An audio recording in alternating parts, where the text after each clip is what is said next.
If you're interested in studying the Bible like I'm interested in studying the Bible, I think you're gonna like this video.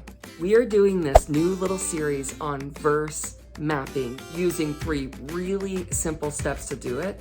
But don't let the simplicity let us think that there is not a whole lot of depth and richness that we can just like squeeze out of the pages of the Bible. It delights my heart. It is so much fun.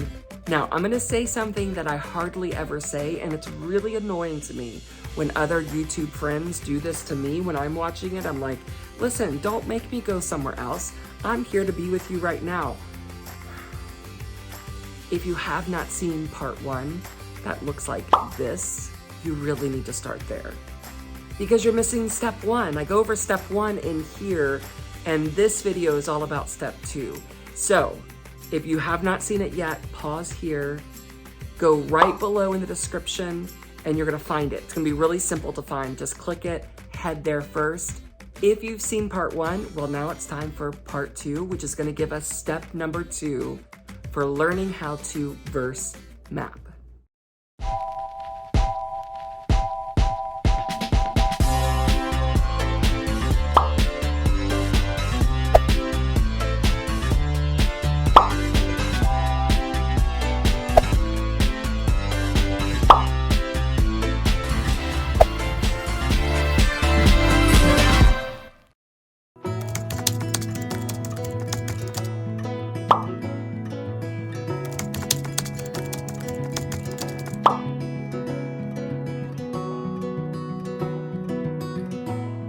After step number 1 of comparing, we're gonna move on to step number 2, which is to define. I'm gonna come back to the same exact piece of paper, and I'm gonna choose what words do I want to define.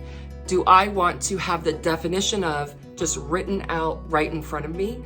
Because even defining really simple words can be very impactful, and it's so easy to do. And all we'll be using with one tiny caveat today is the English dictionary. I could go on and on about this, but I will just say the same thing I've said about the scholars spending a lifetime in the original languages. They have chosen these English words based off of our English dictionary for us very specifically. So it is very enlightening just to go to the English dictionary. I want to define teach, and I'm just going to box them in. That's for me what defining means. I'm going to box it. Number our days, I'm not going to do that. I am going to do brevity because that word is a little bit high, so I'm just going to bring it back down, even though I think it means short, but I want to see it. So I'm going to box in brevity. I think I want to know almost all of these words here. Gain. I don't think I want get, grow, cultivate, and that'll be it. We'll just do those 3. And I do want to do heart, because that's what stuck out to me, this heart of wisdom. So I really want to dig into that. So I'm going to want to define heart, and I'm going to want to define wisdom. So now everything that is boxed is what I'm deciding to actually write out the definition, or you're going to see me copy and paste the definition onto the bottom half of my page. Let's get started. We're going to do teach. So let's just go ahead and go to the dictionary. I just go to dictionary.com. We're going to type in teach. Now, I'm not going to go into the whole thing of like which one to pick. Really broadly, I'm going to pick the one that makes the most sense within context. So we have here, I think number 1 fits. To impart knowledge or skill in, give instruction. I'm going to go over here, paste this into my tablet like this. And because I'm weird and have to like highlight everything, I'm gonna make this orange as well. Now I'm gonna go through and I'm just gonna do that through the next few words.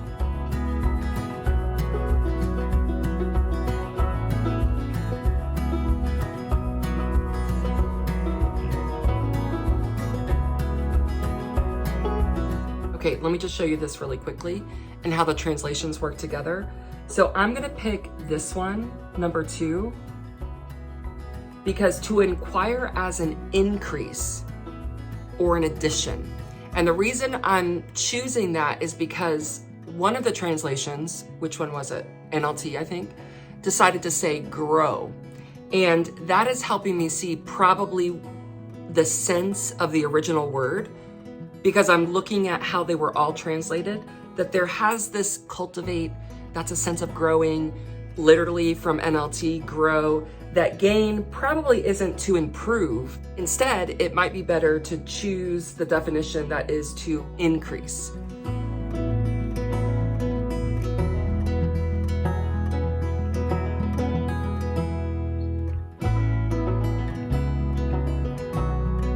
All right, now I'm just gonna highlight these purple because you know how I am. I see that they go into a set then, just really quickly. At a glance, we've got gain, to inquire as an increase or an addition, to grow, to form and increase in size, cultivate, to promote or improve with growth. There we have that grow word again, by labor and intention.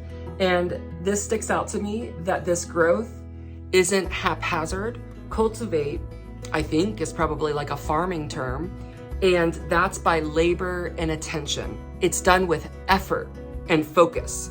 I came into this already knowing the biblical sense of heart is different than my and possibly your sense of heart and how we use it culturally. And because of that, I did go back using Blue Letter Bible to the Strong's Concordance to help me distinguish the difference. So I'm gonna look it up in Strong's, and then I'm gonna look it up in the English dictionary. I've downloaded the Blue Letter Bible app. I have already just searched the appropriate verse and chapter. I'm gonna go down to verse 12, and I'm gonna tap the highlighted blue 12. And when I do that, it pulls up a menu for me. I'm gonna tap on the very top thing in study, which is interlinear concordance. And when I do this, you're gonna see a whole lot of things. We will ignore everything except for this one column that says Strong's. That's what we're looking for. And Strong's always attaches the original word with letters and numbers to identify it. So we're gonna go down to hearts, and we're gonna click on H3824, and that will bring us to the original Hebrew word for hearts. And if I click on this little play button at the very top, Strong's H3824. Levav. Levav. Levav. And I'm gonna come down to the outline of the biblical usage. Much like our words, there's many senses of the word. The top one is this idea of inner man, mind, will, heart, soul, understanding. Now this is different than I would typically use this word. I would not typically see this as heart having anything to do with my mind. I think about it as emotions. So when I see it in the biblical sense, it's going to open up and broaden my understanding. So I'm gonna pop back over here. I'm gonna place this here. Then we've got inner man. And I wanna note that this is Strong's. And as you can see, there's a whole lot of other things that we can do here. I'm not gonna go into it this time. If you want to see more of this, like how I very carefully use Blue Letter Bible, let me know in the comments below. I'd be happy to do a video on that. We're gonna get the English dictionary definition. Okay, so here we have heart as a noun. And of course there's the anatomy. There's actually a literal heart. I don't believe that's what they're talking about. And very interesting, look at number 4, the center of emotion, especially as contrasted to the head as the center of intellect. This is how we think. I mean, at least this is for sure how I think. Head is where I think, where I make decisions, where I don't want to, and I don't trust my heart, trust my feelings, trust my emotions. It's a very clear distinguisher. So I'm gonna pull number 4 in as a contrast to see is this where I'm getting mixed up? So I wanna see if this is where I'm having my confusion and trouble, which is never bad. I'm gonna just keep repeating that. I'm always looking for confusion and trouble because that's where I can start learning. So is this where my confusion has come from? This sense of heart of wisdom is not a sense of heart of feeling or intuition or emotion. This is more a sense of the whole mind, will, heart, soul, understanding. That's what Strong's would say the biblical definition of heart is. It's way more holistic than what I would naturally think of when I think of heart. Let's go to wisdom. And again, we're gonna go back to just sticking with the English dictionary. Now this is interesting. Number 1, as a noun, the quality or state of being wise. And spoiler alert, in Strong's, it basically only says that. There's nothing very interesting in Strong's.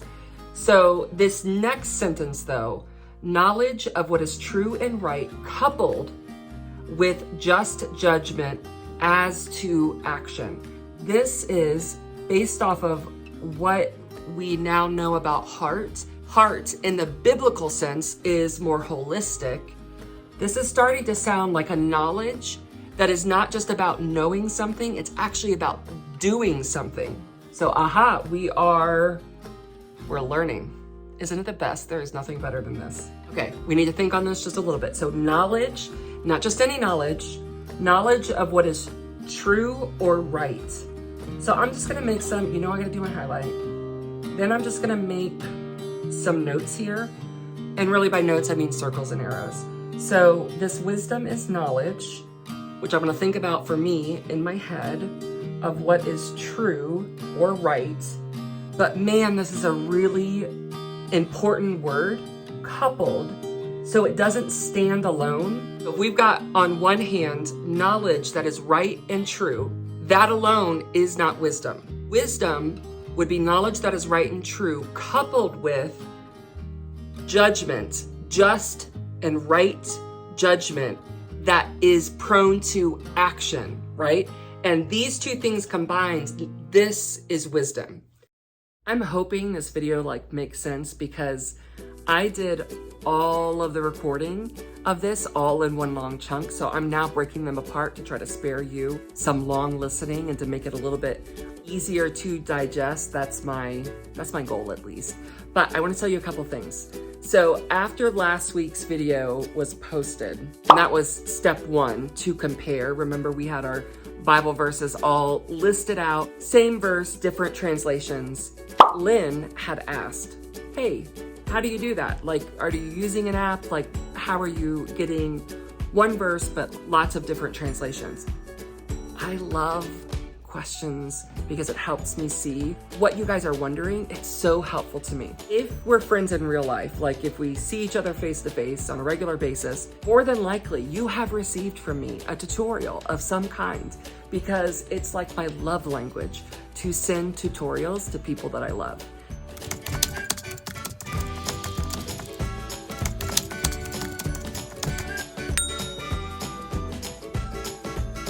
And as always, my commitment, I will reinforce it to you and to myself. I will be here each week as long as I am upright and breathing. I will be here on YouTube to be with you, my friends, and to talk about God and the Bible, the things that I love doing, but I need the commitment to keep doing it, if you know what I mean. So I will see you then.